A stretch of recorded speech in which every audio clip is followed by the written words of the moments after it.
Hearing in the matter of an application by Jason Loughlin for judicial review.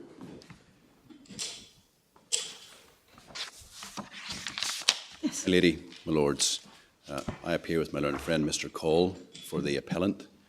My learned friends Mr. Schofield and Mr. Sayers appear for the respondent. Mr. Lavery and Mr. McGuinness for the notice party.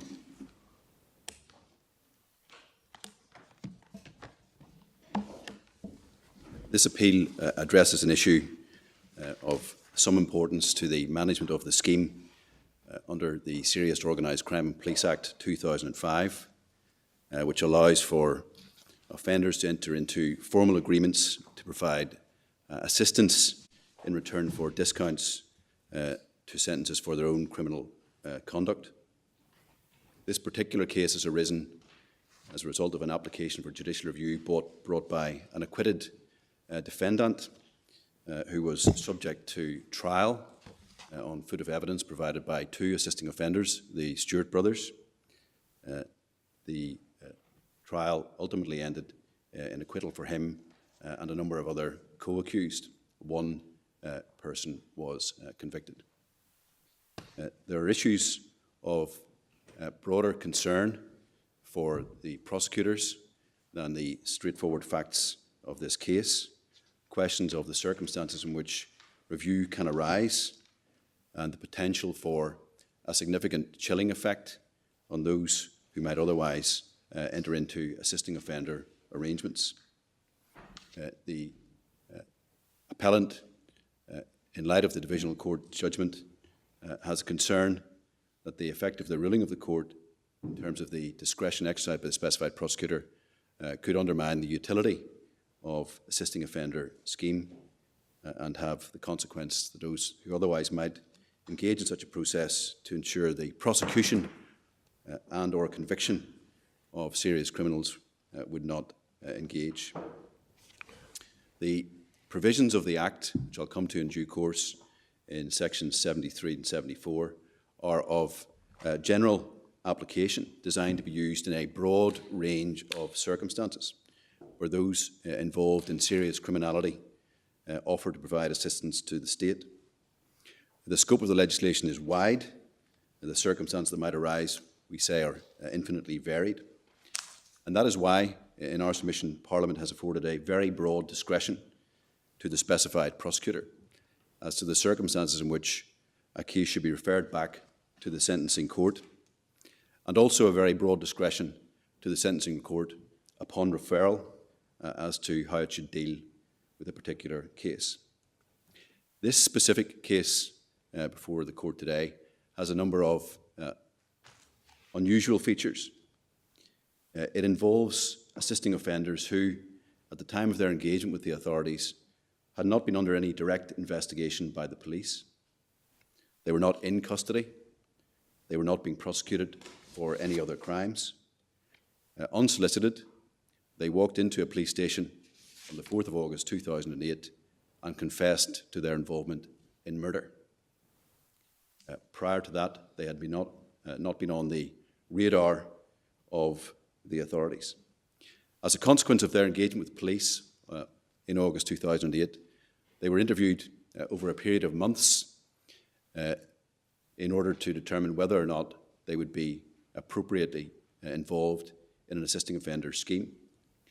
They entered into formal agreements after several months of interview on the 15th of October 2008. And thereafter, they submitted to over 300 interviews with police where they discussed a wide range of criminal conduct on their part and on the part of those they said they were associated with. The interviews lasted from October 2008 until April 2010. As a consequence, a prosecution commenced against 14 alleged former associates who were involved, it is said, in a loyalist paramilitary gang in North Belfast. The criminality involved was extreme, involving instances of kidnapping, serious violence, murder, and ancillary acts of illegality. Because the offence is related to terrorist crime, it's another feature of this case that the trial commenced before a judge alone without a jury. That in itself has the consequence that rather than simply a jury verdict, we have the benefit of two extensive written judgments from the trial judge, Mr. Justice Gillen. A judgment at the direction stage as to whether or not there was a case to answer, and then an extensive judgment running to over 500 paragraphs analysing the evidence given by the Stewart brothers. They testified for a significant period in the trial and were cross-examined by multiple teams of lawyers. There were 14 sets of counsel involved in the case. They gave evidence for 26 days in one case and 30 days in another.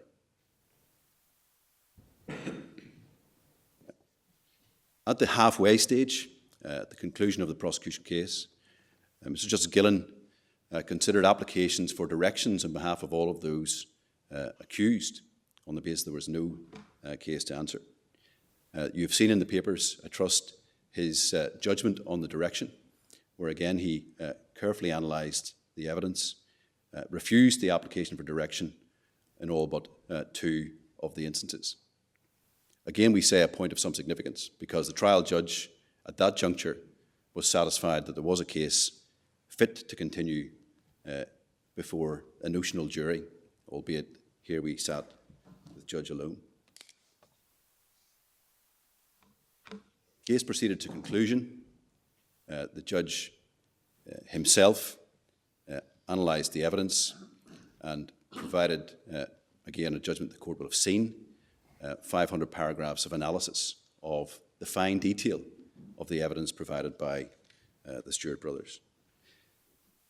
It is clear from the judgment that he had significant misgivings about the evidence that was given and, at times, the process. The judgment itself, leading to the acquittals, gave rise to a degree of controversy. The Minister for Justice, the Director of Public Prosecutions, were called before the Assembly Justice Committee in order to give an explanation and account for the outcome of this trial and the use of public resources for it. The issue that brings us to this court is the question of whether or not the specified prosecutor, in light of the analysis by the trial judge and the feelings in the assisting offenders' evidence, ought to have referred the matter back pursuant to Section 74 of the 2005 Act. In accordance with the lengthy judgments provided by the trial judge at direction stage and the final determination of the case, the specified prosecutor herself produced a reasoned decision running to over 250 paragraphs, in which she considered the key questions in the statutory test, whether or not there had been knowing failures on the part of the assisting offenders to adhere to the terms of their assisting offender agreement, and if so, whether the consequence of any of those knowing failures was that in the interest of justice, the matter should be referred back to the sentencing court. And it's the second limb of that exercise that is essentially in dispute in this case. The specified prosecutor identified on her analysis a total of 7 knowing failures, 5 on the part of one of the brothers, 2 on the part of the other, and subjected those to an analysis as to whether or not they required, in this case, consideration of a referral in the interests of justice. The legislation itself, can I invite the court to look to the statutory provisions which are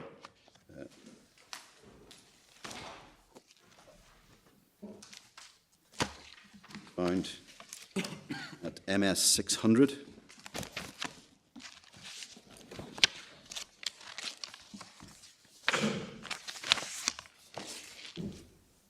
In Part 2, Chapter 2 of the 2005 Act.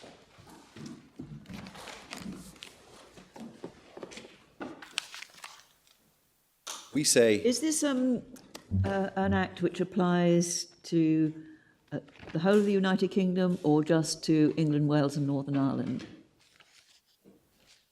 It certainly applies in England and Wales, does it? it certainly applies to England, Wales and Northern Ireland. I'm not sure about the Scottish position. Scotland, but I'm not sure.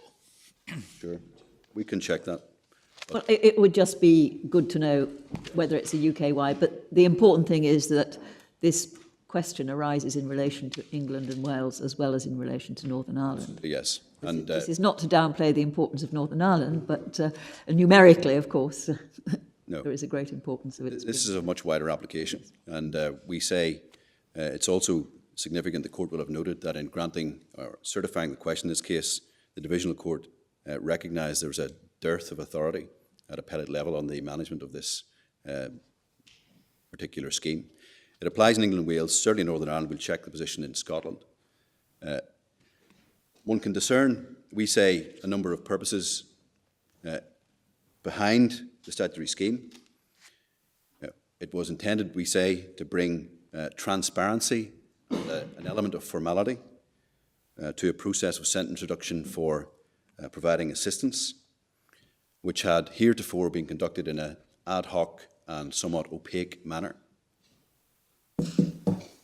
It's designed to facilitate and encourage those engaged in serious organised crime or terrorist activity to give evidence against their colleagues in return for the only thing the state can offer, which is a reduction in sentence. It also makes provision for a reversal of those benefits where an assisting offender reneges or cynically manipulates or seeks to subvert the scheme by way of a knowing failure to adhere to the terms of the agreement. Now that, of course, was an innovation, wasn't it? Yes. Because in the olden days, you got your reduction in sentence and could renege on your bargain Yes. with impunity. Could be banked and walked away from. Here, there is, and it's explicit in the agreement, there is always the prospect that a knowing failure can result in a negative, detrimental outcome for the assisting offender. Importantly, the steward of that consideration is the specified prosecutor, another innovative concept in this statutory scheme. It would have been possible to leave these matters in the hands of one of two judges, either the sentencing judge, who originally discounts the sentence, the trial judge, who hears the trial where there may well be knowing failures. Parliament decided to take neither of those courses and has instead interposed the role of the independent specified prosecutor. That, I suppose, is unsurprising in that the trial judge wouldn't necessarily be fully au fait with all of the conditions to which the offender had agreed. He'd have to be brought up to speed on that, I assume. Yes. He could have sight of the assisting offender agreement. Yes, but that wouldn't necessarily be comprehensive of all of the agreements that had been made between the assisting offender and the prosecution service. I think it is an issue worth exploring, and I will explore in a little more detail as to why it is appropriate for the specified prosecutor rather than either of those judges to discharge this exercise. And one of the facets of it is, as my Lord Kerr says, knowledge of the assisting offender agreement, but there are other elements which we say would be within the knowledge of the specified prosecutor, but not within the knowledge of the sentencing judge or the trial judge. You may, for a start, have more than one trial. Indeed, my Lord. This one was a single trial, but it's not uncommon for there to be a series, in which case you'd have a series of judges. Yeah. On reflection, it might have been prudent in this case to have more than one trial. One of the Leave the hindsight behind. Yes, but where you have, one could have more than one trial, one could have no trial. Exactly. Well, central to all of this is the expression knowing failure. Yes. And what do you say that means? Knowing failure, we say, involves an element of intent on the part of the offender to renege upon or manipulate the agreement in order to obtain their benefit. Is it a deliberate refusal or something less than that, Mr. McLennan? It can be less than that. In this case, the specified prosecutor was satisfied that certain self-serving statements or erroneous observations made to doctors, for example, were and could be construed as knowing failures. So I thought all the knowing failures, all 7 of them, were lies. yes, self-serving lies, or they were attributing actions to other people. Yes, but in this case, I think almost all of them involved some conscious act on the part of the assisting offenders. So the concept of knowing failure has a low threshold. You'll see how it's framed in 74.2. That's page 602 of the electronic bundle. A person falls in the subsection if he receives a discounted sentence in consequence of having offered, in pursuance of a written agreement, to give assistance to the prosecutor, but he knowingly fails to any extent to give assistance in accordance with the agreement. So there is no materiality threshold. It's any extent.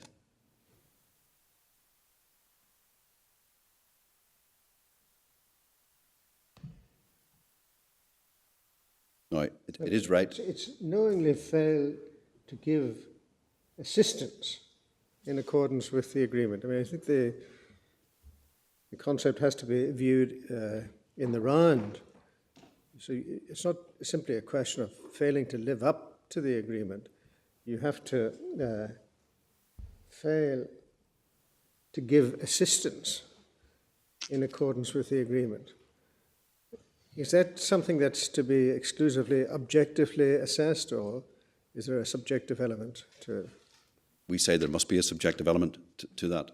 And indeed, that is why the consideration of these matters is vested in the specified prosecutor. Because the next limit of the test in 74.3 allows reference back, provided the person is still serving their sentence, if the specified prosecutor thinks it is in the interest of justice so to do. So the specified prosecutor is engaged in an exercise, first of all, of analysing knowing failures in terms of assistance, which must be tied back to the agreement. If she considers that there are knowing failures in the case, then one has a further subjective discretion as to whether or not she thinks it's in the interest of justice to do so. Now, the analysis is to be tied, in terms of knowing failures, back to the agreements themselves, and you can, maybe of interest to the court, to see the text of the agreements. It's at MS 316.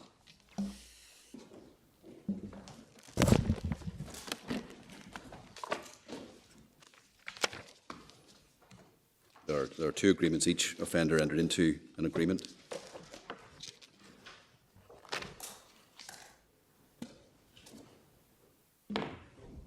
And you'll see from clause 1, and again this is faithful to the statute, the agreement is an agreement with the specified prosecutor, not the trial judge or any other judicial figure. The specified prosecutor has insight into the terms of the agreement and is party to it. Second clause is an agreement to assist the investigator. In that instance, it was specifically related to the murder in which they had arrived at the police station and confessed. And then clause 3 has a number of specific It's pretty open-ended, isn't it? Yes. The particular murder in question, and then to other offences connected and unconnected with this incident. So everything, the whole wide world. Yes. And you will see then, milady, at 3A, that they are required to engage in a debriefing process to fully admit and give a truthful account to their involvement in those matters and any other crimes.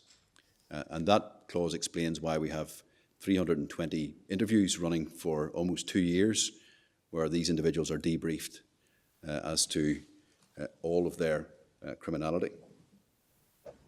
They're required to provide facts, statements and documents to the specified prosecutor. They're required to plead guilty to such offences as they've admitted at the end of the debriefing process. Then at D, there are ongoing obligations to maintain continuous and complete cooperation throughout the investigation and until the conclusion of any court proceedings.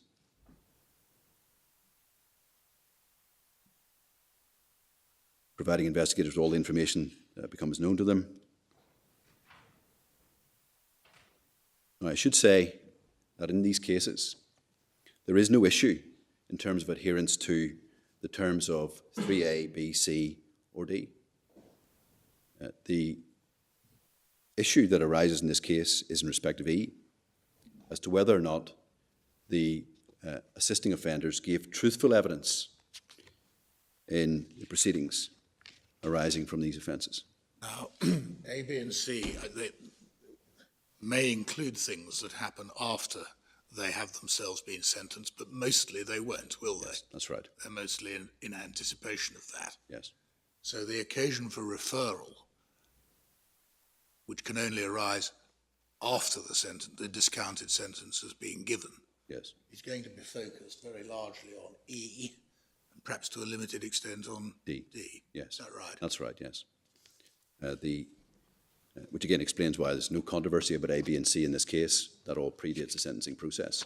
Yeah. Post-sentence, the issue here is, did they continue to cooperate with the prosecutorial process throughout the trial? And again, that is not really controversial. But E is the issue. Did they give truthful evidence? Now, in this case, the assisting offenders certainly gave evidence. They were in the witness box for a calendar month, and they were subject to extensive and searching cross-examination. It is also a feature of this scheme, because of the requirements in A, B, and C, that the process itself generates a mass of material that goes to issues of potential credibility, because they are debriefed about crimes that they themselves did not actually raise with the police whenever they entered the police station. So there's a vast quantity of material disclosed to the defence, which they can deploy as they see fit. And of course, the central defence strategy in cases of this type will be to attack the credibility of the assisting offenders. So, Well, how is truthful evidence to be defined? I mean, the finding of a trial judge that he considers that an individual witness is mendacious, or that he's not satisfied of the truth of the evidence that has been given, will that necessarily correspond to a failure to give truthful evidence? no, my lord. There are clearly questions of degree in this process. There are different kinds of lie, as the specified prosecutor. There are inadvertent slips. There are errors. There are confusions of facts and circumstances, which themselves may give rise to credibility problems, but would not necessarily fall foul of the requirement to give truthful evidence. Well, I think the specified prosecutor took a rather different slant on the question of the calibration of lies. I mean, she looked at them in terms of their effect rather than in terms of their motivation. Yes. I mean, for instance, in telling a lie about a plainly innocent person, she regarded as more serious. But I'm on an anterior question, and that is how do you define truthful evidence for the purpose of the statute? I mean, if the trial judge makes a positive finding that someone has lied, I dare say it would be difficult enough for the specified prosecutor to go behind that finding, would it? Difficult, yes. Yeah. And again, in this case, the specified prosecutor has been criticised for this, but what she did was she took the trial judge's findings on lies as the foundation stone for the analysis. And she then separated the lies into different categories, as my lord's identified, looked at those which had an effect that would jeopardise the liberty of a third party, for example, and then moved into the discretionary consideration as to whether the interest of justice required a referral. So there was a fairly ready acceptance by the specified prosecutor that if a trial judge finds a lie, then that will be equivalent to a knowing failure to give truthful evidence.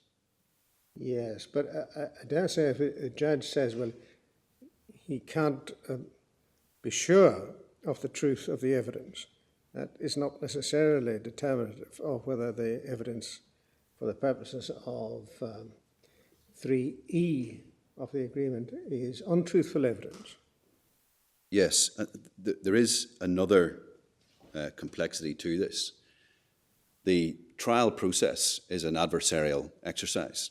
The specified prosecutor may well have knowledge and information, access to intelligence, other material, which would show that something that the judge is concerned about as a possible lie, in fact, was corroborated by material that was excluded from the trial for other reasons, either because a witness withdrew or intelligence was available, that in fact the judge's analysis may not be sound on the point, which is again why we say Parliament in this case has placed the specified prosecutor in this role, because he or she will have unique insights beyond the trial judge as to whether or not the assistance given is truthful. And I can demonstrate that by reference to the decision with a number of brief references.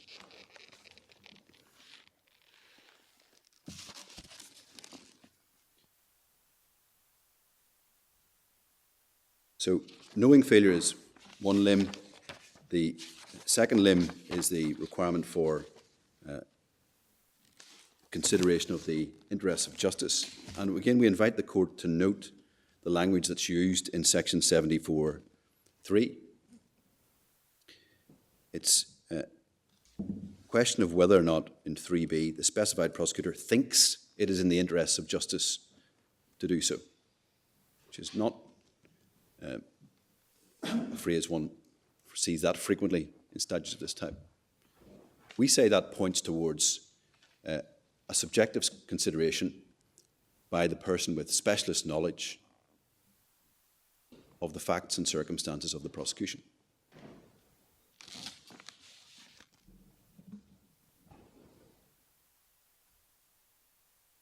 And it's a difference between us in this case. The respondents say primacy should be given to the sentencing exercise and to the sentencing judge, because there's a constitutional imperative in the rule of law to respect the sentencing function.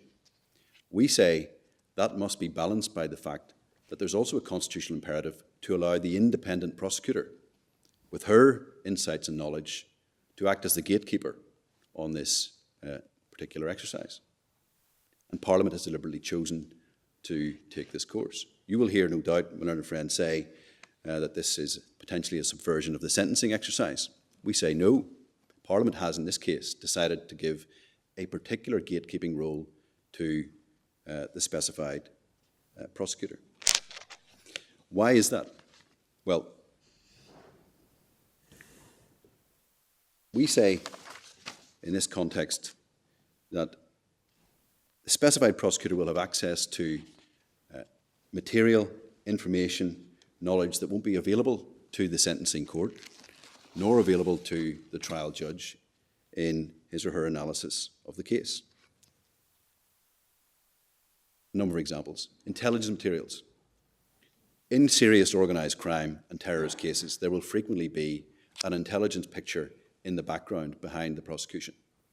The specified prosecutor will have access to that material, not all of which, or maybe none of which, will be deployed in the trial process. That distinguishes, at least I understand, speaking for myself, I understand why that distinguishes between the position of the special prosecutor and the position of the trial judge before whom the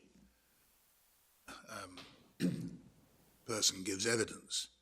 But it doesn't necessarily distinguish, does it, between the special prosecutor and the sentencing judge, who can be told, whether in code or otherwise, the kind of additional information which, for whatever reason, may not be before the trial. To a degree, yes, I would agree with that. There may still be material that, subject to PAI considerations or RIPA material, which is not going to be put before even the sentencing judge. There may well be... Well, there's usually a way of there may be a way. explaining that there is other material known to the Yes, prosecution, isn't there? yes. But he may not, the sentencing judge, you say, may not have all of it, and certainly not in the same form. Not in the same form. I see. Not in the same. Similarly, there may be evidence excluded from the trial for a proper purpose, which again, this may be supportive or corroborative of the assisting offender's case. There may be information from witnesses who've withdrawn their evidence that was corroborative. There will also be insights into the running of the trial itself from the prosecution team. How did the case run? Why did that witness not turn up? Were there external factors that compromised the evidence in the case? The specified prosecutor will also have knowledge and insights into the terms in which the assisting offender agreements were reached. In this case, there are issues about when the assisting offenders gave certain accounts, whether they were prior to their agreement being formally entered into or after the agreement being entered into. You will see, and I don't intend to weary the court with a fine-tooth analysis of this, but the specified prosecutor goes to great lengths to determine whether the alleged knowing failures were pre-agreement or post-agreement. And the specified prosecutor will have insights into that exercise that won't be available to trial judge or sentencing judge. The specified prosecutor will also have access to the police appraisal of the evidence and the potential truthfulness of the witnesses. That'll be based on intelligence assessments, based on materials that may not necessarily be before the trial judge. And the specified prosecutor will also have insights into the potential or actual consequences of the assistance given, short of conviction. Some of these cases will not go to trial. Some will go to trial and fail. Some will lead to prosecution and successful conviction. But many of them will lead to a disruptive effect on those involved in serious organised criminality. That's information that may not be in the domain of either the trial judge or the sentencing judge. It's not a particular purpose of the statute, but nevertheless, we say it points towards the reason why there is the independent constitutional function being exercised by the specified prosecutor in this case. Well, it sounds on the question of the interest of justice, of course, Yes, doesn't it? it does. I mean, even if a prosecution fails, if it brings to the attention of the authorities individuals who may have been involved in criminality but who have succeeded in securing an acquittal, it doesn't necessarily mean that the evidence given by the assisting offenders is without value. Exactly. The assistance in those circumstances will have, in some measure, adhered to the agreement and served the public interest. Now, there is an overarching public interest in play in cases of this type, and it was recognised in the only appellate authority which we have really on this scheme, which is the R and P and R and Blackburn decision. I'll just show you that. You may have seen the passage cited in various parts of our skeleton arguments.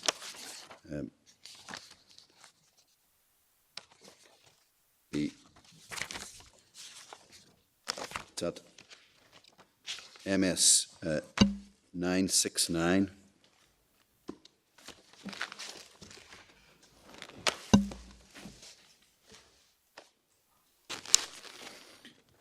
This is a decision of the English Court of Appeal dealing with the same statutory provisions.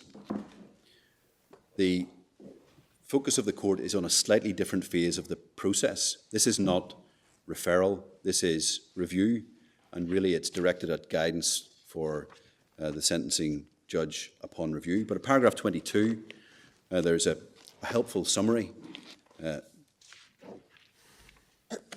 by the President of the Queen's Bench Division of the public interest and common law background to these cases.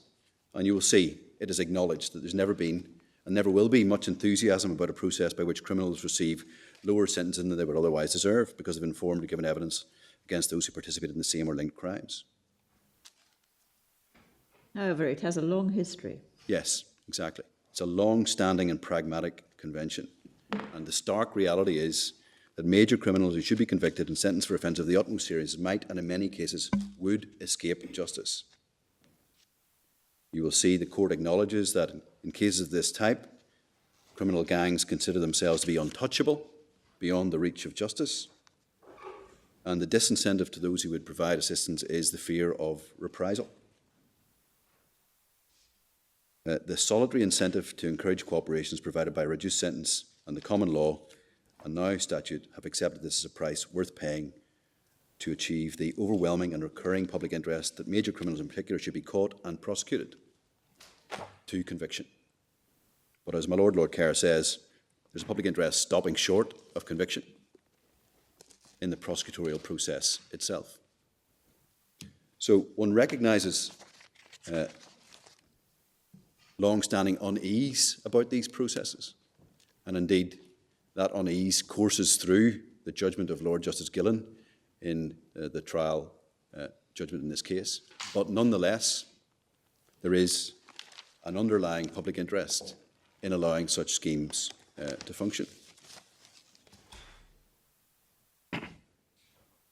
While we have the judgment open, you will see paragraphs 27, 29, discussion of the process.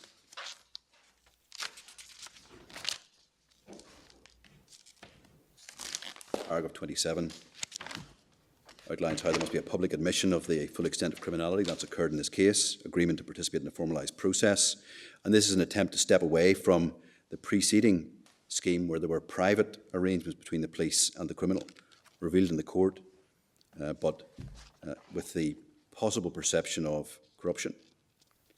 The formalities here are to ensure that the decision to enter into the agreement is specifically and separately considered by the specified prosecutor. It's an attempt to introduce rigour, transparency and formality to a process. You will see at paragraph 29 some discussion of the review process with which we are concerned here. And you will note the court's observation that the review process can arise following a sentence discounted for assistance if the defendant reneges on an agreement which produced the original reduction and provides an important safeguard against dishonest manipulation of the process by the defendant. And we say those are touchstone concepts for the application of the discretion. But simply, have the assisting offenders reneged on their agreement wholesale? Are they cynically manipulating or dishonestly manipulating the scheme for their own benefit? If yes, then the interests of justice consideration should be straightforward. Something short of that, we say, leads us into the area of polycentric judgment that classically falls to prosecutors and over which the courts tend not to exercise anxious supervision. And what is the nature of the supervision that the courts should exercise? We say, classically, these should be treated like non-prosecution or prosecution decisions in terms of judicial review. So one applies the Manning type approach. One looks for bad faith, dishonesty, or some other exceptional circumstances, and affords otherwise a very significant margin to the prosecutor. In a sentence or two, Mr. McGleenan, what were the facts of these two cases that led to the reference? These were cases where the individuals had come forward with new, further information. So they were coming back with extra material in order to receive an additional discount. So these weren't cases of failure. Oh, they weren't? No.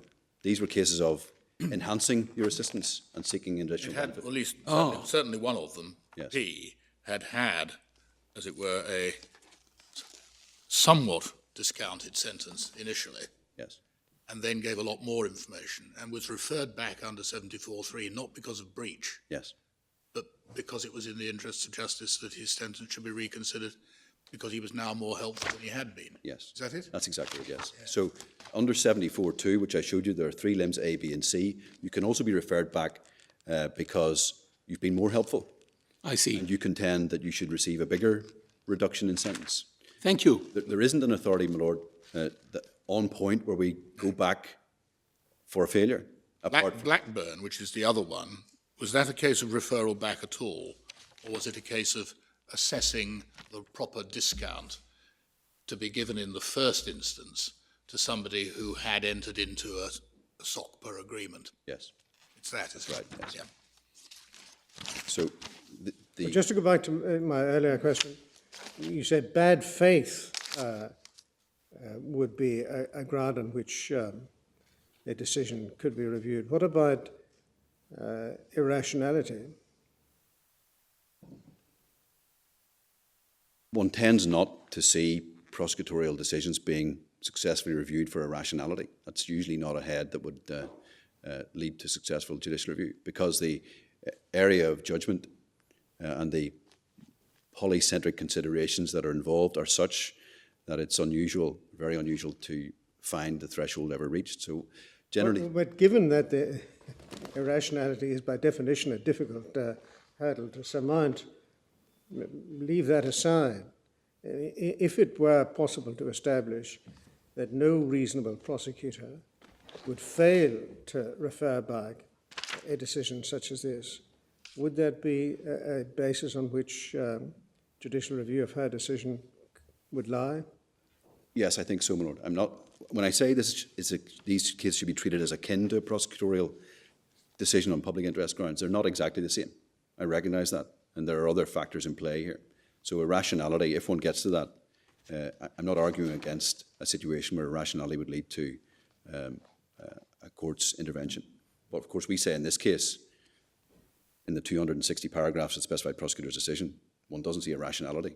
Well, fair enough, but if irrationality is a feasible ground of challenge, what about failure to take account of a glaringly obvious relevant consideration?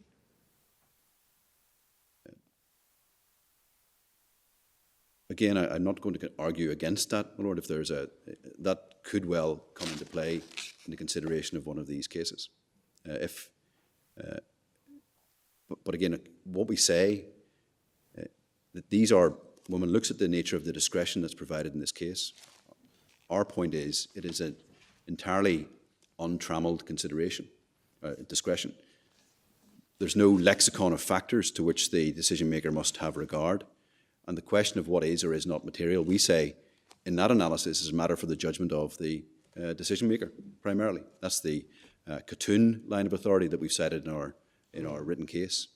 So we say this falls into that type of analysis. We're in territory here where Parliament could have specified a number of considerations for the specified prosecutor to take into account in the case, but didn't, left it entirely open, used the language of thinks, and passed it back to the specified prosecutor for consideration. So questions of what are material factors, we say, are matters for the judgment of the prosecutor. And the Divisional Court agreed with us on that point. Paragraph 60 of the Divisional Court judgment recognises that it is for the prosecutor to determine what matters should be taken into account in the exercise of her judgment.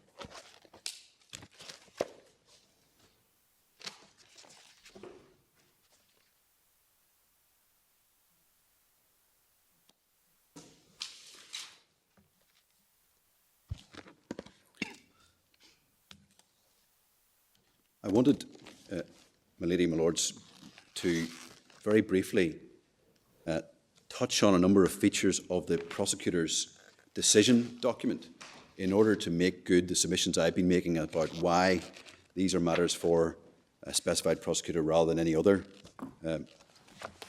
party who might be involved in the process. can I ask you to turn up the decision document, which is at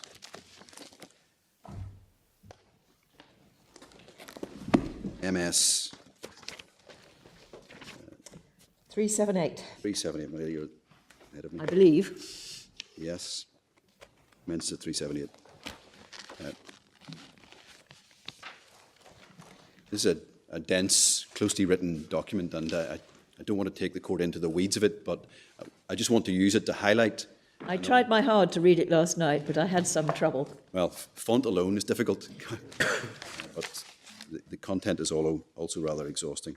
But within this, can I just highlight some features of it? Page 383, paragraph 28.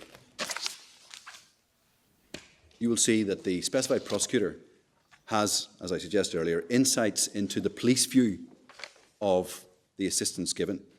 So you will see paragraph 28 sets out an assessment of the truthfulness of the two assisting offenders by the police, and their view was that nothing had undermined the accounts of either assisting offender. Both had given truthful and reliable accounts throughout the debrief process. So prior to challenge in cross-examination, the view of the police was that by and large, examining intelligence, other debrief products, looking at the overall picture, what they were saying passed muster, stood up. You will also see at the next paragraph, impact of the steward's confession evidence, back to a point Lord Kerr raised with me. The hierarchy and key members of the Mount Vernon UVF have been arrested and charged, reported serious offences for which they face prosecution. The net effect has been to seriously disrupt this paramilitary organisation. It's assessed that subsequent convictions will serve to completely dismantle this prescribed group. Now, that's not a purpose of the statute, but it's a consequence in the public interest that can arise from an exercise of this type.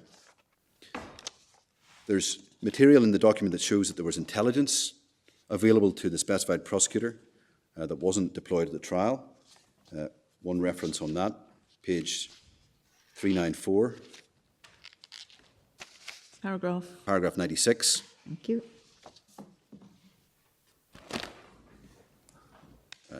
She records she was informed that intelligence held by police disclosed to the defence during the course of the trial was consistent with the steward's evidence against Wood in respect of the murder of Thomas English, an issue about which the trial judge had expressed some concern. There is evidence excluded from the trial but was corroborative of the assisting offenders. You will see examples of that on page 387. I highlight for the court two paragraphs in particular, 51 and 55.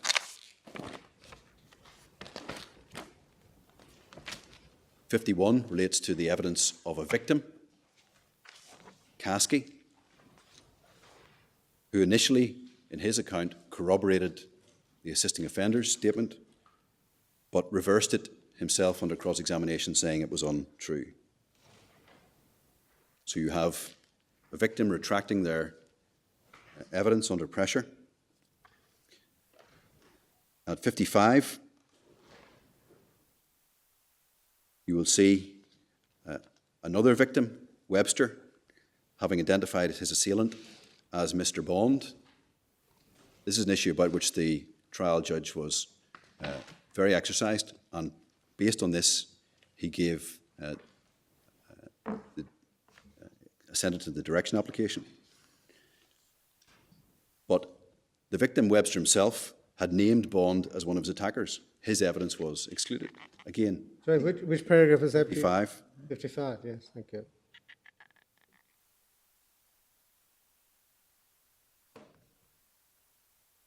There's other examples, or there are other examples. Page 415, paragraph 223.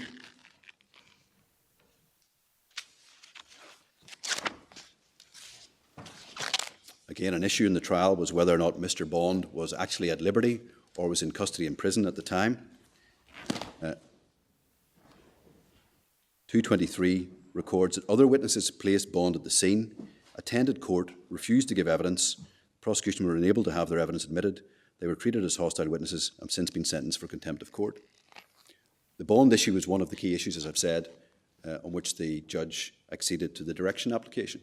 But the court can see that there's a hinterland to this about which the specified prosecutor has insights and where she has reason to differ from the trial judge on his analysis.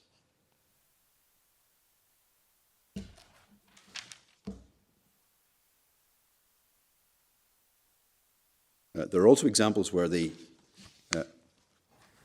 judge was critical of the assisting offenders for weaknesses in their evidence, but those were weaknesses that were actually known to the prosecution before they put them forward in the trial. The reference is page 398.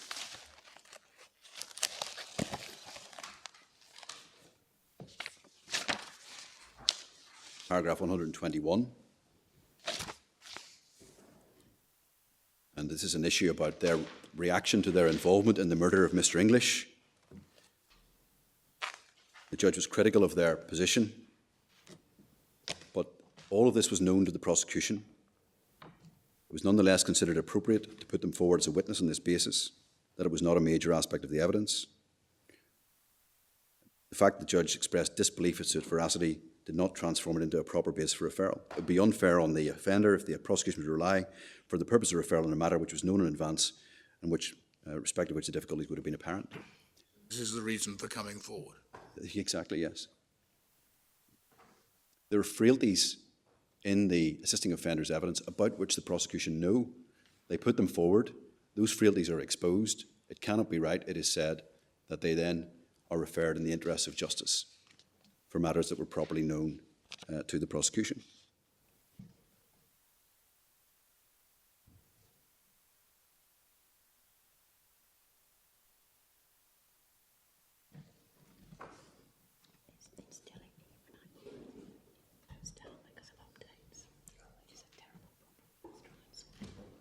We say that that analysis also undermines the complaint of the respondent that the specified prosecutor confined herself solely to the judgment of Mr. Justice Gillen, didn't look to the left and the right to other ancillary matters. It is plain from a careful reading of the specified prosecutor's decision that she was looking beyond the judgment to the wider intelligence picture, to the manner in which the prosecution ran, to the way in which the agreements were entered into.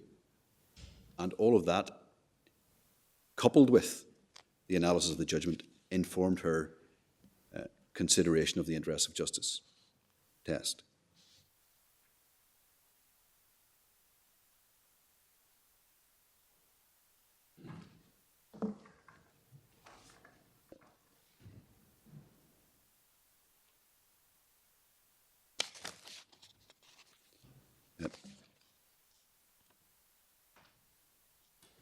Lord Kerr had asked me about the review for failure to take into consideration a material factor, and I referred to the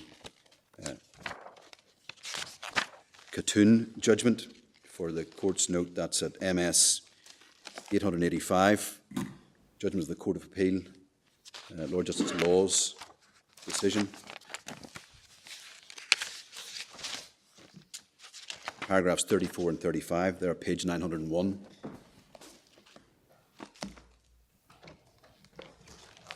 Probably familiar to the court. I won't read out paragraph 34, which is an indented quotation from Ree Findlay in the House of Lords. But 35, Findlay not only supports the proposition that where a statute confers discretionary power provides no lexicon of the matters to be treated as relevant by the decision maker, then it's for the decision maker and not the court to conclude what is relevant, subject only to Wednesday review. And by extension, it gives authority for a different but closely related proposition. As for the decision maker, not the court, again subject to Wednesday review, decide upon the manner and intensity of inquiry to be undertaken into any relevant factor accepted or demonstrated as such. We put that proposition forward to the divisional court in response to the criticism that the specified prosecutor had confined herself too narrowly to the terms of the judgment, and the divisional court accepted our argument on that point. and found that the approach adopted by the specified prosecutor in this case was well within the range of reasonable possibilities applying the Khatun type analysis. That's paragraph 60 of the... Yes, 60 of, find the MS for that. MS 189.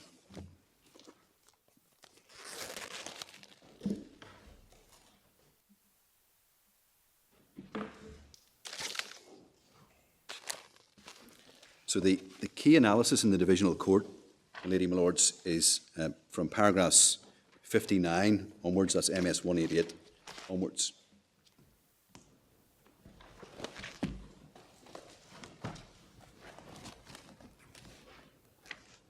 And at 60, you'll see, accepting our contention there, that the investigation by reference to the terms of the judgment was well within the boundary of the range of approaches adopted. I supplement that by pointing out, as I've just done, that the specified prosecutor went beyond the terms of the judgment into other ancillary information known to her. Now, the respondent, you will hear no doubt later today, continues to take issue with this. There is no cross-appeal in this case. No permission to cross-appeal was granted. We say nor sought. And we say the court was right to find as it did in paragraph 60. Paragraph 61 and 62, an issue arises because we contended before the divisional court, as we've contended here today, that this was properly analysed a matter of prosecutorial discretion. And the court doubted those submissions, in part because the court adopted the analysis of the respondent that this was to be viewed through the lens of the sentencing function, and that in essence the prosecutor's role here was to support the court in its sentencing exercise. We say that's not the correct analysis. When one looks at the structure of the statute, it's certainly right that there is a sentencing function, but there is a separate exercise for the exercise of discretion by the prosecutor. That may lead into the sentencing function, or it may not. It's a standalone exercise. And we say it is very akin to the public interest analysis that is typically conducted by prosecutors. It's in the Code for Prosecutors in Northern Ireland. I'm sure it's in similar form in the Code for Prosecutors in England and Wales, and it will be familiar to the court.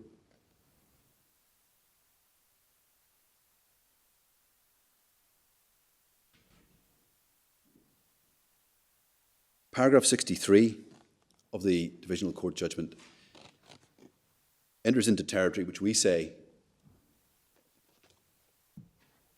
raises the prospect of undermining the utility of the statutory scheme. Because the court's analysis is that the first task of the prosecutor is to determine whether the court should conclude the circumstances have changed. And that is taken in part from the R&P and Blackburn analysis in the Court of Appeal. Our point about this is, in a case where we're at knowing failure stage, and we have to be at knowing failure stage in order to be conducting the discretionary exercise, the circumstances will have changed. They will always have changed because there's a knowing failure. And applying the analysis of the Divisional Court, the concern of the Director of Public Prosecutions is that one moves very quickly to a presumptive referral arrangement once one establishes knowing failures. Have you traced the origin of the expression circumstances have changed in this context? It's taken from a theme in R and Blackburn, no more than that. Well, that's what I wondered. There's nothing more to it than that. The court in R and Blackburn was considering, as my Lord pointed out in exchanges earlier, in R and Blackburn the issue was circumstances had changed, the individuals had offered more assistance, therefore should sentencing court alter position? So it applies the concept of changing circumstances applies at the review phase, not at the referral phase. So our submission is that the Divisional Court have taken a concept out of RMP in Blackburn, dealing with a different phase of the process, imported it into the reviewing exercise without full analysis of the collateral consequences of taking that approach.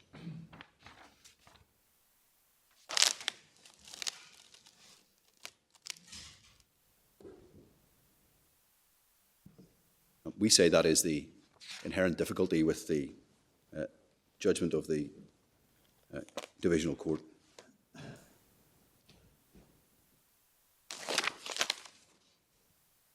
Well, your submission is that, in effect, the Divisional Court is saying that once there is a change in circumstances, there has to be a referral. Yes, Lord. And your point is that robs the discretion available to the specified prosecutor of any content, because she would only be considering whether or not to refer if there had been a change in circumstances. Exactly. We're at that phase already in every case. It also, we say, skews the scheme in the sense that the defence attack in cases of this type will be to, again, as it is already, attack credibility to establish a change in position, change in circumstances. Once you've got the change in circumstances, the assistant offenders are in jeopardy of losing the reduction, the only currency the state has, as is recognised by RMP in Blackburn. So if you take the state's currency away, there's nothing to give the assisting offenders. Why will anyone engage in what is already a difficult process? The concern of the appellant in this case is the chilling effect that arises from the application of the Divisional Court's analysis. And it's paragraph 56, isn't it, not 55, It is paragraph 56, which yes. is a sort of analysis. Yes. The cross-reference, Sorry. yes. Yes. And that's where, as you say, he builds on RNP to develop this idea of the change of circumstances as being the key either way and creating a presumption, Yes. which you say is not actually reflected in the statute. No, it's not in the statute. And again, it comes from RMP at the review stage under 72B and C, where there will be a change in circumstances. So we say it's an unfortunate import into the scheme. Now, it is right that the court, there is a gloss in the court analysis which suggests that there should be a referral save where there are countervailing circumstances, and the respondent makes a point about that. What we say here is none of this is in the statute. If Parliament had wanted to put in place a presumptive referral approach, save for countervailing circumstances, it would have been very straightforward to put that into the statutory scheme. None of that is there. And it's not there, we say, for the very purpose of ensuring a broad discretion to cater for the infinitely variable circumstances that might arise where there's an assisting offender agreement.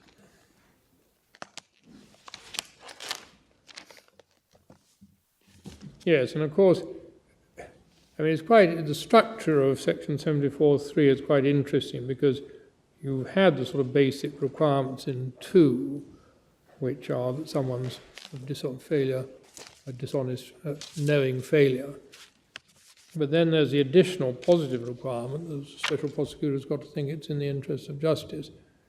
One might have thought it'd be the other way around, unless it's Yes. against the interests of justice Yes. for any reason, but it's got to be a positive requirement that it's in the interest of justice. Yes.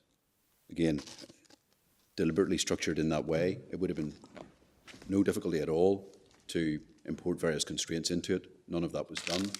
And our concern with the Divisional Court judgment is that it has added an element that Parliament saw fit not to include, which we say has potentially challenging collateral consequences for the utility of this scheme.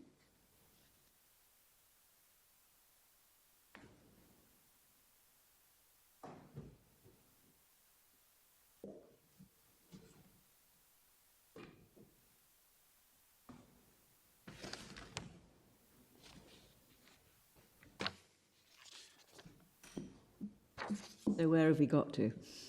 The end.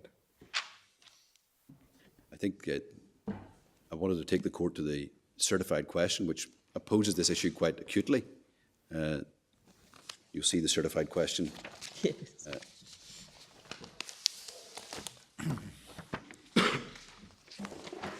MS 169. It's in paragraph 22 of the Statement of Facts and Issues. Yes. Yep.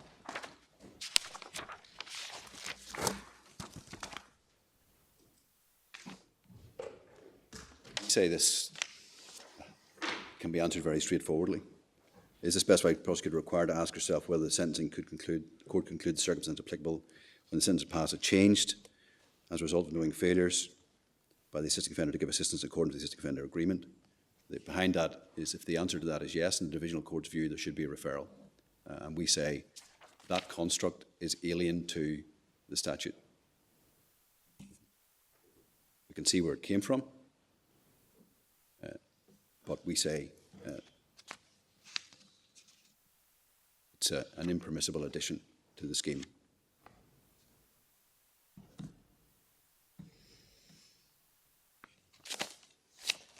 My lady, my lords, I don't intend to go into the factual issues in any detail in this case or the judgment of Mr. Justice Gillen. It's extensive.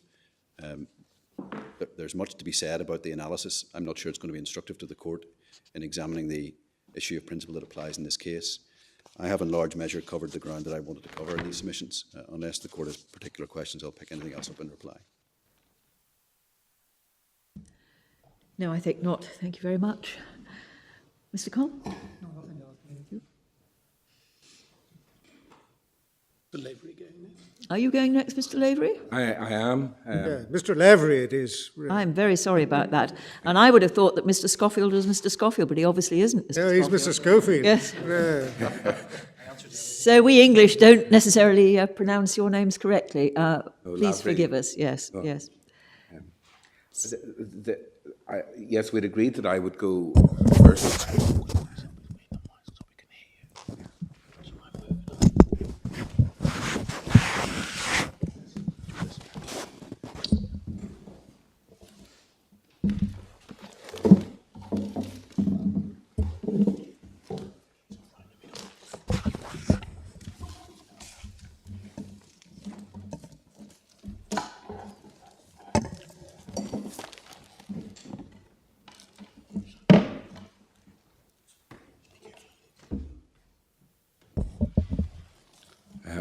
My lady, my lords, I'm probably making too many arrangements of the furniture for what I have to say here. It won't come as any surprise that we support entirely the submissions made by the appellant in this case. And of course, there is very little left to say. So I just want to make a couple of observations.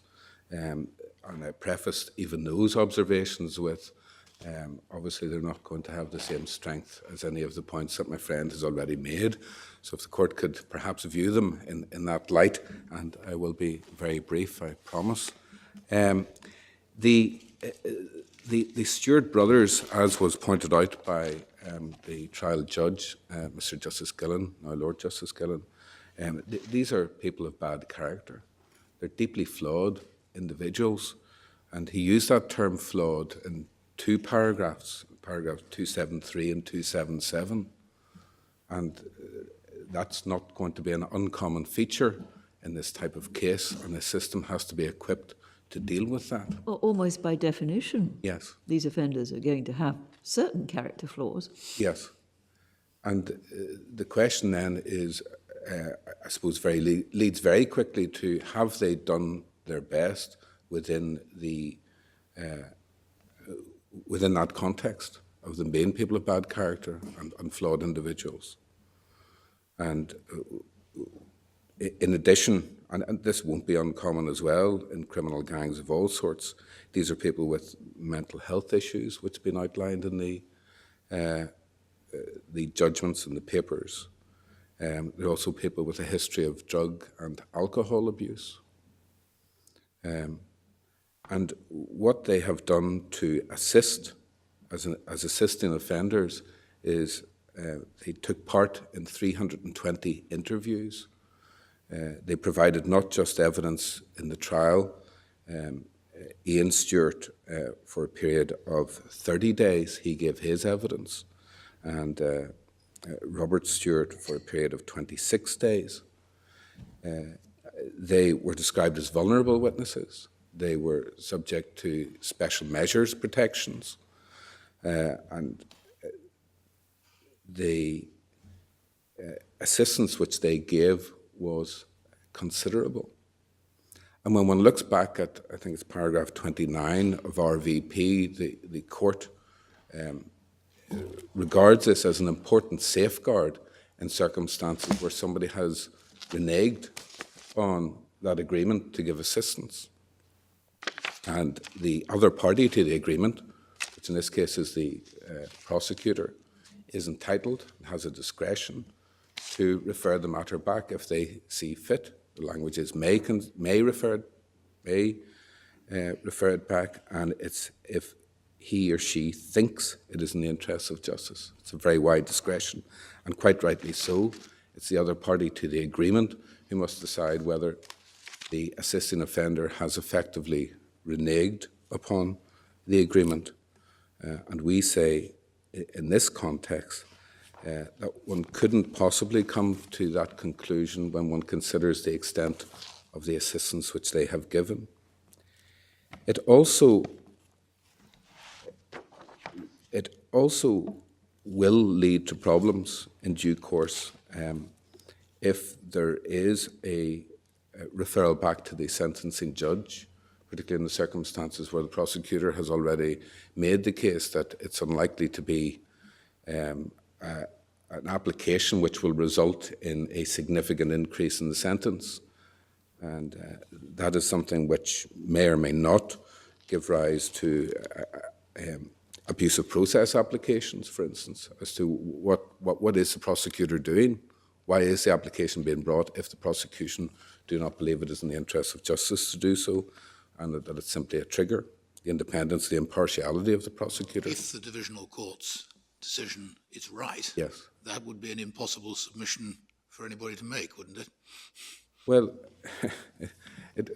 I highlight it as a difficulty that's going to arise, yes. Well, I think what you must say is that if that's the consequence of the divisional court's decision, it points to the error in the formulation by the divisional court, because yes, it will have that consequence. Yes. Inevitably.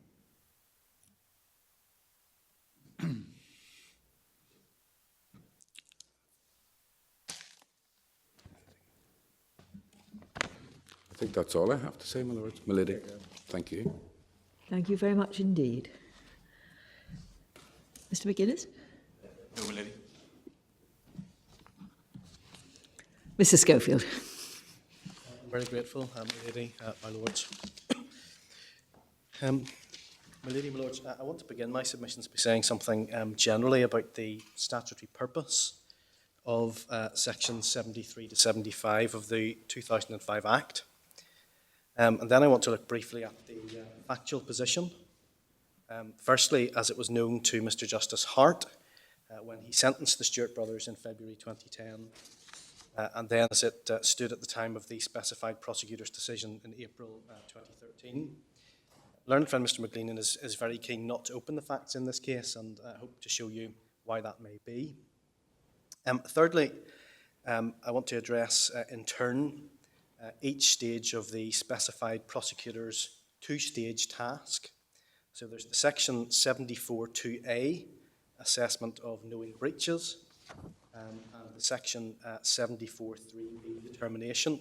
And in doing that, I hope to address the points made against the respondent by my learned friend Mr. McGleanan as we go. And then in looking at the section 74.3b test, we propose to address in turn, firstly, whether this is a true exercise of prosecutorial discretion. Secondly, my learned friend's criticisms of the divisional court's approach. And then thirdly, our own criticisms of the specified prosecutor's approach. And as the court knows, we've provided a detailed written case, so In light of that, I hope I can make the submissions economically. Well, you can assume that we have read that. So if I can start with the purpose of these statutory provisions, which the court is called upon to construe in this appeal. And in our submission, they serve a very simple purpose, and that is namely to ensure that a defendant receives an appropriate amount of discount to reflect the assistance actually given by him to the authorities, and that appropriate amount of discount, or perhaps more simply, the appropriate sentence, is publicly determined by a court so as to ensure that public confidence in the criminal justice system is maintained. So that's why we have Section 73, which allows a discount to be given. It's why we have Section 74, which allows a review of that discount. And the theme that it is the court which is imposing an appropriate sentence in each case arises in a variety of materials that the court has seen. Isn't there an earlier purpose than that? Isn't the earlier purpose of any such scheme, just as there was under a common law approach to this, to encourage bad people to turn Queen's evidence, basically, so as to enable other bad people to be effectively prosecuted? So there's an anterior purpose. Now, you may be right that in putting forward a statutory scheme, it was to ensure that it was all open and transparent, that the discount was an appropriate discount and subject to review if the person didn't do as they had promised to do. Quite so, my lady. We do accept that that's obviously part of what's going on here, but as I think your comments illustrate, that purpose, encouraging people to come forward and turn Queen's evidence, didn't require the 2005 Act. What the 2005 Act is designed to do is to put a clear structure around those arrangements and to shine the light of transparency and court-sanctioned legitimacy on the arrangements and the outcome in any such agreement. And we say that's plain from a number of the materials that we've put before the court. Firstly, you will have seen the reference in paragraph 2 of our printed case to Lord Bingham's lecture, where he said, the feeling that anyone who's committed a grave crime should be appropriately punished is one that is too basic and too universal to be ignored unless effect were given to it. Public confidence in the administration of criminal justice would undoubtedly suffer. We see that theme again in the R versus P and Blackburn case, which until this appeal at least was the leading authority on the 2005 Act. And I think the court has already turned to that. It's in the authorities volume at tab 19, page MS 981. But at paragraph 41 in particular, the court says there, towards the middle of that paragraph, what the defendant has earned by participating in the written agreement system is an appropriate reward for the assistance provided to the administration of justice. And the court might also note the reference at the end of paragraph 30 to the appropriate sentence for his criminality. But perhaps most strikingly, this theme is unmistakably set out in section 74 itself. And if the court would look at section 74, paragraph 5, that's at MS 602, we see that the reviewing court, if satisfied that there has been a knowing failure to give assistance, may substitute for the sentence to which the referral relates such greater sentence as it, the court, thinks appropriate. And there's an analogue provision in section 74(6), where the reference is made under 74(2)(b) and C. And as the court knows, those are cases where what may be in prospect is the sentence being reduced rather than increased. So the scheme generally in our submission is about ensuring that the court can impose the appropriate sentence in light of developing circumstances. And none of that, we say, should be surprising because it reflects both common sense and well-established constitutional principle, which is that it is the court which is responsible for the sentencing exercise. And that, we submit, my lords, my lady, sounds on one of the key errors into which the specified prosecutor fell in this case. Her assumption was that if a sentencing review was ordered but didn't result in an increase to the Stewart sentences, that would in some way be a failure or a nugatory exercise. On the contrary, we submit in those circumstances where the court confirmed, in light of what is now known, that the sentence should remain the same, the statutory purpose would be fulfilled. And public concern, expressed pithily in the words of the chairman of the Justice Committee in the Northern Ireland Assembly, and the court can see this at MS 326, that, in his words, these two guys got a reduced sentence for being consistent liars. That public concern would be allayed. And in that regard, we ask your Lordship, your Ladyship, to note in section 73(3) of the Act that where a discounted sentence is imposed, there's an obligation on the original sentencing court to state in open court that a discount has been given and the extent of the reduction. So that means that the public knows in a case such as this what has happened, and they know that a significant reduction has been given. Once it is then clear, as it is in this case, that there's been a breach of the assisting offender agreement, the public is, or may be, left with the feeling that the offender has somehow gotten away with the reduction, unless that is rectified. So this case we submit is about a specified prosecutor depriving the Crown Court of the opportunity to adjust the original disposition to an appropriate sentence, or to affirm the original disposition as an appropriate sentence in circumstances where the picture now is radically different from how things looked when the original sentence was imposed. But underpinning all of that is the premise that the exclusive purpose, the exclusive statutory purpose, is to ensure that the court imposes the proper sentence. Of course, when the court is giving the reduction, it does so in anticipation of events that are going to take place. And as I understand your argument, that the court should have the opportunity of reviewing the propriety of the original sentence in light of whether or not its anticipation has been fulfilled. But that isn't the exclusive statutory purpose of the legislation, is it? The specified prosecutor is given a discretion which is expressed in very general terms to take a decision as to whether it's in the interest of justice that it be referred back. That's at least a concurrent statutory purpose, isn't it? Well, we say that statutory phrase, the interest of justice, has to be construed by the court. It has to be unpacked, and it has to be unpacked against the background of the statutory purpose, which we've outlined, and the basic constitutional principle that sentencing is for the court. Well, when you say unpacked, it has to converge in your submission with your submission that at least the prominent statutory purpose is to give the sentencing court the opportunity to review whether the expectation based upon which the sentence was originally passed has materialised. Is that what you're saying? I think it is, my Lord. As I said in answer to my Lady Hale, this statutory scheme was not needed to allow people to be given credit for assisting the authorities.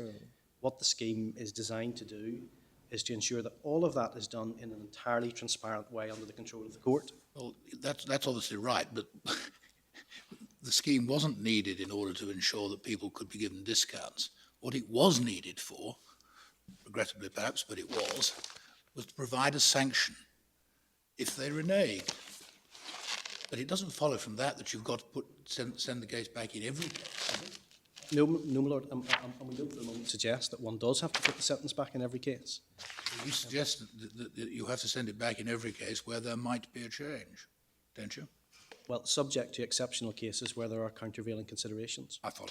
And I thought you were making a rather narrow a point about the factors which the special prosecutor took into account, because you're saying that she seemed to think that if she was satisfied there wouldn't be a change, or she didn't think there would be a change, then interest of justice wouldn't require a referral. But you're saying the interest of justice under the relevant section also include the public's need to be satisfied that the ultimate sentence fits the facts and fits what's known. So there's a sort of public element of the interests of justice, which is not simply about whether the sentence in fact will be changed. Is that right? Absolutely, my lord, and that was accepted correctly in our submission by the division. So that becomes a sort of judicial review, failure to take into account a particular aspect of the interest of justice. But in effect, your argument is that once there has been a change in circumstances, once there has been a finding of a deliberate failure to live up to the statements that the individual has made, then the specified prosecutor has no discretion. She must refer back. Well, what do you say? Well, there are two. There is a filtering process. The first stage, and we'll come. I promise I will come to look at this in more detail. The first stage, of course, is determining whether there have been knowing breaches, and that is, we accept, a matter where the prosecutor has some expertise. The second stage, on which my learned friend Mr. McGleenan focused his submissions, is the interests of justice test, and there is a judgment to be exercised there in a couple of respects. There is a sieve, if the court likes, but it is a sieve with extremely large holes. So the two exercises of judgment that totally consistent with what the divisional court says the specified prosecutor has to address her mind to are firstly whether the breaches are such that the sentencing court could conclude that the circumstances relevant to the sentence have changed. So there will be cases where there has been a knowing breach, where the specified prosecutor thinks it is absolutely clear that that knowing breach could not make any difference to the sentence. An example might be, for instance, a breach of the obligation to give continuous assistance.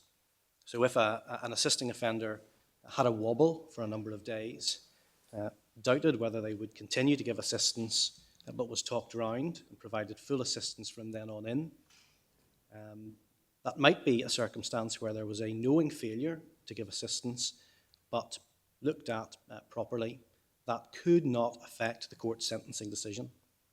Entirely consistently with what the divisional court says, the specified prosecutor is entitled to say there has been a knowing breach, it couldn't conceivably influence the court, therefore a referral is not in the interests of justice. It's only in the circumstances where she concludes that there's no possibility of the sentencing court reviewing the sentence. Well, no, my lord, because there is, and again this is contemplated in the divisional court's judgment, a second stage, because they say where the prosecutor concludes that that might be relevant, that might result in a change, there is effectively a presumption in favour of referral, and for reasons that I'll go on to, we say there's no problem with that. It's a perfectly sensible way of approaching the statute. But the divisional court does say there will be, in some cases, countervailing considerations, which mean, in an exceptional case, that a referral is not in the interest of justice. So there is always that safety valve to cater for. Okay, so let's be absolutely clear then. If the specified prosecutor considers that there is a possibility that the sentencing court will review the sentence, a mere possibility that the sentencing court will review the sentence, save for the circumstance that there are exceptional reasons not to do so, she must refer back. Yes, yeah. That's what the divisional court says. And we say that there is no problem with that, because that reflects the constitutional principle that the assessment of the correct sentence is not for the prosecutor, it's for the sentencing court. Constitutionally, they have separate functions. Now, of course, in this case, we say on the facts of this case, this isn't a case where there is simply a mere possibility. This case is at the very end of the spectrum where a review of sentence was, in our submission, inevitable. The specified prosecutor herself accepted the possibility that there would be an increase in the sentence, although she herself assessed that as being a small increase, and your Lordships, your Ladyship, have our case that that is impermissibly trespassing upon the territory of the sentencing judge. I may come back to some of those points in the submissions I make later, but I hope that has helpfully exposed what we say on those issues of interest to my Lord Kerr. Yes. Well, not only to my Lord. And indeed, We're all interested. Intrigued, indeed. my Lords, my Lady, I was hoping to tempt you into the facts for a moment or two, and I wonder if, for a moment, you would put yourself in the position of Mr. Justice Hart, as matters stood in March 2010. The Divisional Court, in paragraph 57 of its judgment, said that the starting point is to establish the circumstances as identified by the learned trial judge when he passed sentence. Now, at that stage, the Stewart brothers had turned themselves in. They were in the midst of being debriefed, and the process promised great results. And the sentencing remarks of Mr. Justice Hart are at MS page 192 and following. I don't think the court need turn those up, and I'm sure the court will be familiar with them. But although Mr. Justice Hart considered that the defendants were deeply involved in terrorist crime for many years, and that, in his words, they had committed a veritable litany of very serious crimes, up to and including murder, he gave them what he described as a very substantial reduction of 75% of the minimum tariff, on the express basis that there were 10 individuals who were charged with a variety of offences, with others to follow, and that the Stewarts would give truthful evidence, and their assistance would greatly assist in any prosecutions that flowed from the investigations. And the court will see that at paragraphs 19 and 20 of Mr. Justice Hart's sentencing remarks at MS 197. So the assistance which he thought would be of great assistance in the prosecutions brought their minimum tariff for murder down from 22 years to 5.5 years. So that is, its common case, a reduction at the very highest end of the scale. He then considered, this is paragraph 21 of his sentencing remarks, that the Stewarts going to the police, confessing and indicating their willingness to give evidence against others, represented the most compelling and potent evidence of their remorse for their crimes. And taking that into account, and the credit for an early plea, that brought the minimum tariff down from 5.5 years to 3 years. So that was focusing on the murder charge.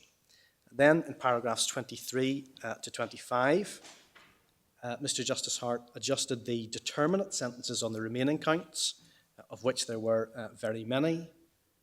They were adjusted down to 15 months so that they wouldn't result in the Stewart brothers serving a longer period than the 3 years he'd imposed on the murder charge, and taking into account the time that they'd already served on remand. And Mr. Justice Hart accepted that this meant that in many cases the sentences may appear to be very short.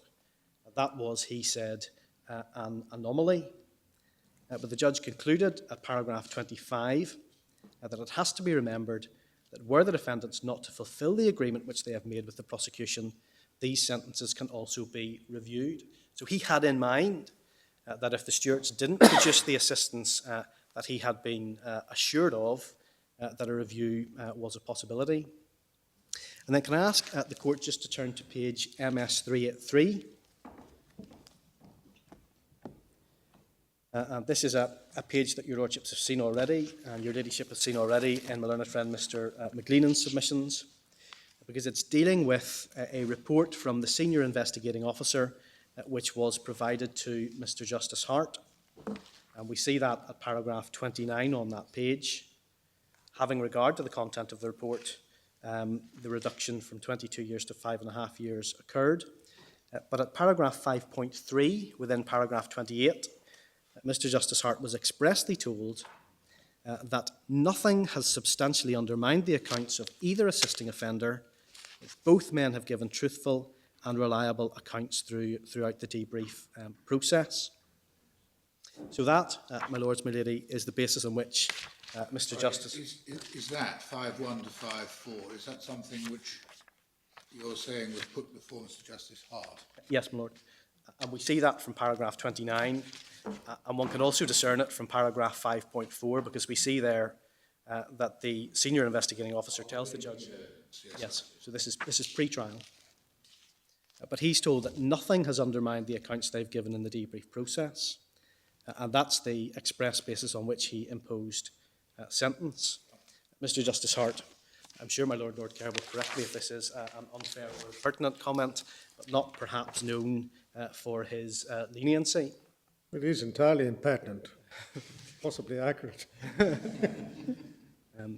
But your Lordships, your Ladyship will see that was the basis on which the sentence was passed. It assumed full compliance with the agreements. It assumed that the stewards had been truthful to the police. It assumed that they would give truthful evidence. It assumed that that would assist in the prosecutions.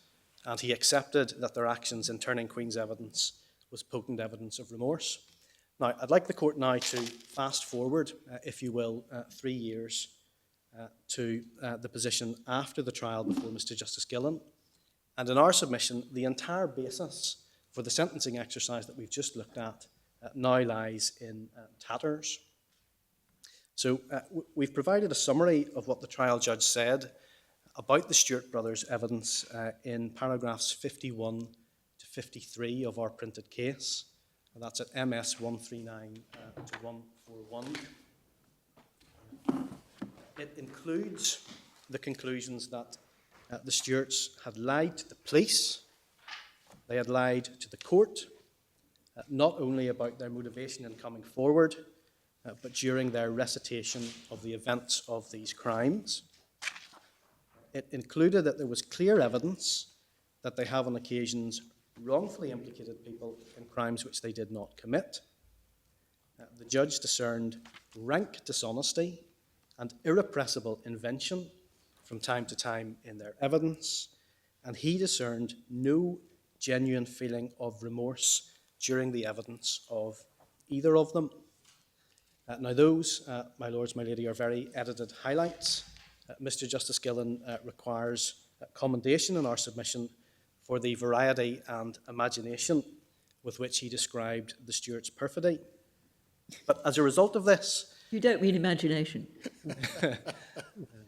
Well, certainly, your ladyship will have seen... Did you manage to introduce perfidy as a supplement to his graphic description? I'm pleased that your lordship noticed that. But the terms in which the dishonesty was described is, as the court will see, striking. But as a result of that, at least in part, the charges against all of the defendants were dismissed. And we know that because Mr. Justice Gillen said at paragraph 292 of his judgment that the infection of the Stewarts' testimony with lies created what he termed an insuperable impediment in assessing their credibility on all charges. So the result was that every charge against every defendant, except for one who was convicted on evidence other than that provided by the Stewarts, was acquitted. I wanted just to refer the court very briefly to an additional authority which we had referred to in our printed case at footnote 10, and for some reason it hasn't made its way into the authorities bundle, but I hope the court has copies available. It's a case of the English Court of Appeal in R versus D from June 2010. This, like the Blackburn case, is another case where a sentence review occurred. It was another case where additional credit was being sought rather than the review of a discount previously granted. But the only passage I want to take the court to is paragraph 12 of the judgment of the Lord Chief Justice, Lord Judge. By and large, this judgment builds on and recites the court's discussion in Blackburn, but the court will see at the end of paragraph 12 the court said, "It seems to us as a matter of principle, the extent of any discount must be based on the value to the administration of justice of the performance by the defendant of his statutory agreement, and not on the simple fact that the agreement, so far as it goes, has been performed." So at least one of the relevant considerations is the value to the administration of justice of the performance by the defendant of his statutory agreement. Now, in our submission, in light of what happened in the trial here, the value of the assistance was effectively nil. My learned friend Mr. McGleenan's riposte to that is to say, well, that's not correct because this criminal gang was disrupted for a period of months. And I just urge the court to be extremely cautious about accepting that submission, because it amounts logically to this. An assisting offender could receive credit and retain that credit for telling lies about some of his associates, merely to provide the basis for arresting them and keeping them off the streets on remand. So that is, we submit, a difficult submission for my learned friend to make. Well, yes, the disruption of a criminal gang might endure a little beyond remand, mightn't it? Once you know who they are, what their lines of communication are, what their habits are, you've at least got something you hadn't got before. I think I'd have to accept, my lord, it might lead to additional... Not just that they're locked up for a while on remand. Quite so, my lord. I accept the amendment. But in this case, we see that the heralded trial ends in abject failure from the prosecution's point of view, and it is common case, we'll come to the first stage assessment in a few moments, but it's common case that the stewards have knowingly breached their assisting offender agreements. And the very practical question for this court then is this: on what conceivable basis can it be said to be in the interests of justice for the sentencing court not to even be permitted to consider whether the original sentence should be reviewed in light of what is now known? Now, for his part, Mr. Justice Gillen, this is paragraph 70 of his judgment, MS 211, noted that the sentences had been given on a heavily discounted basis. And he also said, this is paragraph 13 of his judgment, MS 202, the level of discount will depend on the quality, quantity, accuracy and timeliness of the information given, about which, of course, he had made particularly damning findings. So in our submission, there can be little doubt that Mr. Justice Gillen would consider a sentence review in light of his findings to be in the interests of justice. There can be little doubt that Mr. Justice Hart, who granted a discount at the very top end of the scale on a range of assumptions which turned out to be ill-founded, would consider that too. And indeed, looking at the judgment in R versus D of the Lord Chief Justice of England and Wales, we hazard to suggest that he may think that a review was warranted also. So the question then is, how did the specified prosecutor reach a different view? Well, in our submission, she erred at both stages of her assessment. She failed under section 74(2)A to properly inquire into the instances where each assisting offender had knowingly failed to any extent to give assistance in accordance with the agreement, and she fell into a wide range of legal errors in purporting to apply the interests of justice test in section 74(3)B. So if I can move on to what we call stage one, the section 74(2)A assessment of breaches. This is dealt with, my lady, my lords, in our printed case at paragraphs 40 to 60. The first task of the specified prosecutor is to determine if the assisting offender has knowingly failed to any extent to give assistance in accordance with the agreement. In other words, the specified prosecutor must know that there have been breaches, and the breaches are tied in with the agreement. My learned friend Mr. Lavery made the plea to the court that his clients had done their best. Now, if the prosecuting authorities want to enter into an assisting offender agreement which only requires that the offender do their best, they are perfectly entitled to do that. That is not what this agreement says.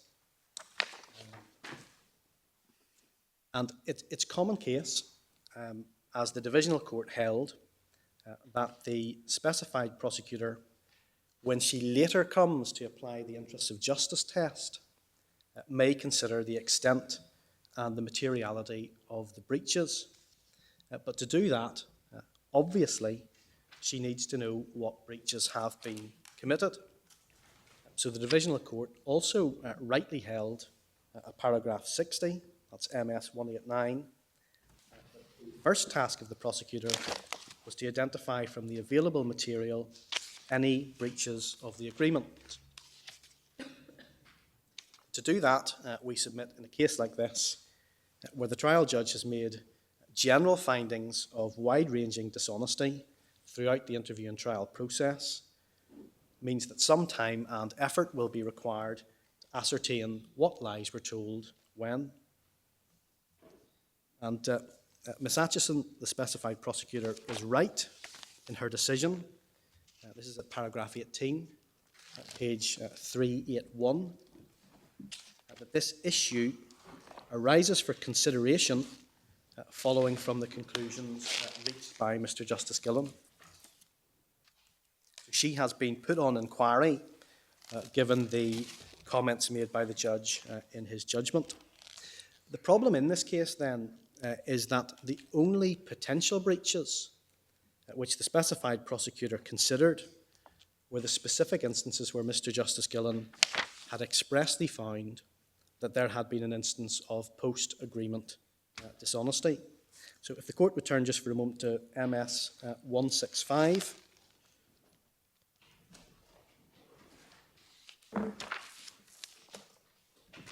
Sorry, that's a wrong reference. It's paragraph 44 of the prosecutor's decision, which is at MS 385. 385. 385, yes, my lord.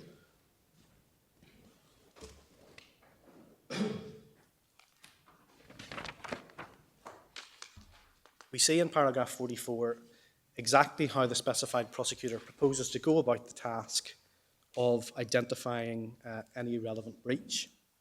She says, having considered general principles applicable to my task, I turn now to examine Mr. Justice Gillen's judgments in relation to the direction applications and the trial to determine whether or not there is evidence that either assisting offender breached his agreement. And she then goes through the judgments. Now, the appellant's case in this appeal says that the prosecutor used the judge's analysis as the foundation for her consideration. That's a polite way, really, of saying that this was essentially all the prosecutor looked at. And like my learned friend, Mr. McGleenan, I'm not going to take the court through in any great detail the decision document which the specified prosecutor has produced. But if I can make just one or two points about the themes which emerge. Firstly, general conclusions reached by the trial judge about the steward's dishonesty throughout the process are dismissed as being merely general in nature. An example of that is paragraph 68, MS 390. Time and again, severe misgivings which are harboured by the trial judge about evidence which was demonstrably wrong are dismissed on the basis that he made no specific finding of dishonesty on the part of one of the assisting offenders. And the decision is replete with instances of that. A particularly obvious example of that is the run of conclusions at paragraphs 193 to 198. Of the judge? No, of the prosecutor. So this is the prosecutor saying, yes, I accept that the judge said there was dishonesty coursing through the evidence, but he hasn't made a specific finding on this, or this. Now, we say, my lady, my lords, that this approach would be objectionable if the specified prosecutor simply delegated the task of identifying relevant breaches of the agreement to the trial judge. That would be an abdication of her function and a misunderstanding as to his. But as the court will also have seen, the specified prosecutor goes beyond that because in a variety of circumstances, she disagrees with the judge's assessment that untruthful evidence has knowingly been given. So examples of that, just for the court's note, are paragraphs 97, 136, 138, 145, 151, and 177. So these are cases where the judge does specifically find there was a lie told, and the prosecutor says, for some extraneous reason, I disagree. Now, in our submission, the prosecutor can't have it both ways. Either the judge is best placed to determine when the assisting offenders breach their agreement, or if he is not, and we accept he is not, because that's not his function, then the prosecutor herself must spend the time to examine the evidence properly. And in our submission, she just didn't do that. Now, perhaps the most obvious example, my lady, my lords, where this process goes awry is where the specified prosecutor deals with the judge's direction ruling at the halfway stage of the trial. So at this stage, the counts relating to the Webster and Caskey incidents are dismissed on the basis that the Stewart's evidence is so unreliable and so weak that there was no possibility of a conviction on it. So these are the incidents where the Stewart's evidence is at its weakest. But the important point for present purposes is that the trial judge made expressly clear, this is paragraphs 15 and 17 of his ruling, MS 281, that he was not at that stage, halfway through the trial, considering credibility or whether either of the Stewarts was lying. That was not appropriate, given that he would have to sit as the fact-finding tribunal at the end of the trial. So he said at the halfway stage, I'm not looking at credibility, I'm not looking at lies. That's paragraphs 15 and 17.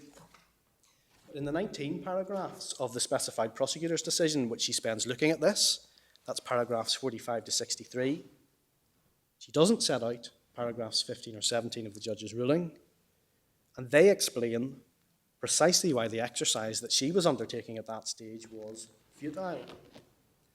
So it was not, to give an example of significance, as the specified prosecutor thought, this is paragraph 51 of her decision, MS 386, that Mr. Justice Gillen hadn't made a specific finding of dishonesty against the Stewarts in the direction ruling. It wasn't significant because the judge explained that wasn't the task that he had set for himself, and it would be inappropriate for him to do so. The global result of all of this, my lady, my lords, is that the specified prosecutor made no real attempt to conduct the investigation which was cried out for in light of the judge's conclusions. On the contrary, she only looked at findings of dishonesty made by the judge, and where it was conceivably possible for her to do so, she disagreed with them and discounted them. She didn't look beyond that at other possible breaches in light of the judge's wider findings, and we contend that that plainly falls foul of the specified prosecutor's duty to reasonably inform herself. Now, the appellant's response is that the Tameside duty doesn't arise because the specified prosecutor is exercising a statutory discretion. And we see that in my learned friend's case, paragraph 44, MS 101. But in our submission, that doesn't follow. The obligation on a public authority to properly inform itself applies equally when it is exercising statutory powers. It's only if it is expressly or impliedly, by necessary implication, excluded by the statute that the public authority is relieved of that obligation. And my learned friend can point to no express exclusion of the Tameside duty in section 74. And there's also no reason in our submission why it's necessary that that duty of inquiry should be excluded. On the contrary, if the court looks at section 74.2a, it provides that a breach to any extent triggers the interests of justice assessment. And in our submission, what that indicates is that the statute requires the special prosecutor to have, the specified prosecutor to have a full appreciation of the number and extent of the assisting offender's breaches before she moves on to the second stage of the analysis.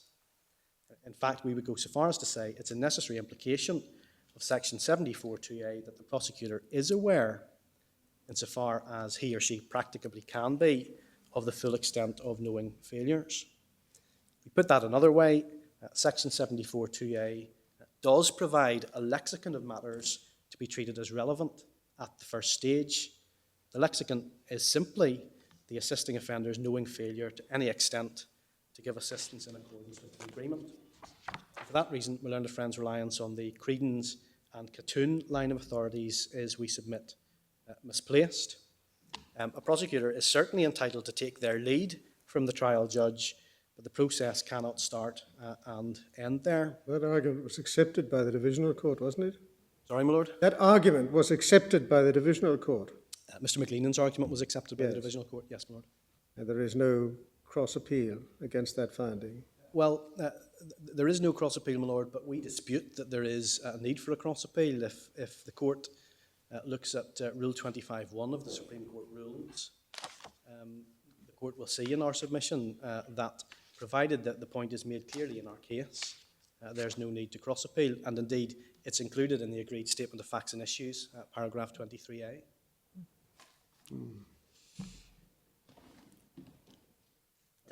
Does that look like an appropriate moment? Had you just completed what you were saying about the threshold test? I've maybe another couple of minutes on that, my lady, but I'm happy to break No, if you'd like to, if you've only got another couple of minutes, that's fine. I'll perhaps finish this point. I'm very grateful, my lady. I was just going on to say that our fallback point, let's assume that we haven't cross-appealed and we needed to, although we don't. Well, I'm not suggesting that you do. I'm simply making the observation. Yes, my lord, and we accept that, but it is a point that we considered and took a view on.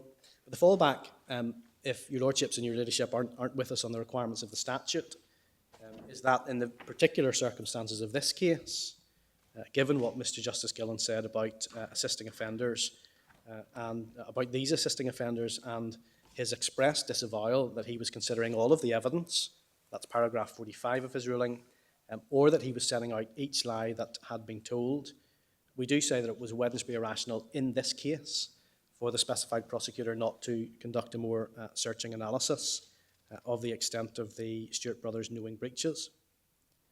And a couple of final points on that. We say, why was that required? Well, firstly, it's not the trial judge's task to identify every lie. The specified prosecutor correctly noted that. Paragraph 72 of her decision, that's MS 390. My learned friend makes the positive case that the prosecutor is likely to have insights into the functioning of the trial process that are not available to the court. That's paragraph 66 of his case, MS 109. And Mr. Lavery makes the case that the prosecutor has a unique understanding of the whole process, and that's his case, paragraph 13, MS 162. Now, we don't disagree with any of that, but that is why it was the prosecutor's task to identify the actual breaches which had been committed here by reference to all of the materials, rather than relying on the judge as the starting point for that. We make the further point that although in this case that was a shortcut which was available to her because there had been a diplock trial, the specified prosecutor certainly couldn't adopt that approach where there had been a jury verdict which made plain that the jury considered the assisting offenders to be lying, but didn't provide any detailed reasoning in relation to that. But the important point is that where, as the Divisional Court has found, and as the appellant itself contends, the extent of the offender's breaches is a relevant consideration in stage 2, which we'll move on to after the short adjournment. We say she must properly direct herself as to the extent of the breaches. So leaving relevant knowing failures to assist out of account through lack of inquiry is to fail in our submission to properly apply the statutory test and to start stage 2 from the wrong baseline. So we do submit, my lady, my lords, the Divisional Court was wrong not to find for the respondent on that point. I'm grateful, my lady. Well, we'll adjourn now and look forward to hearing from you further about 2 o'clock.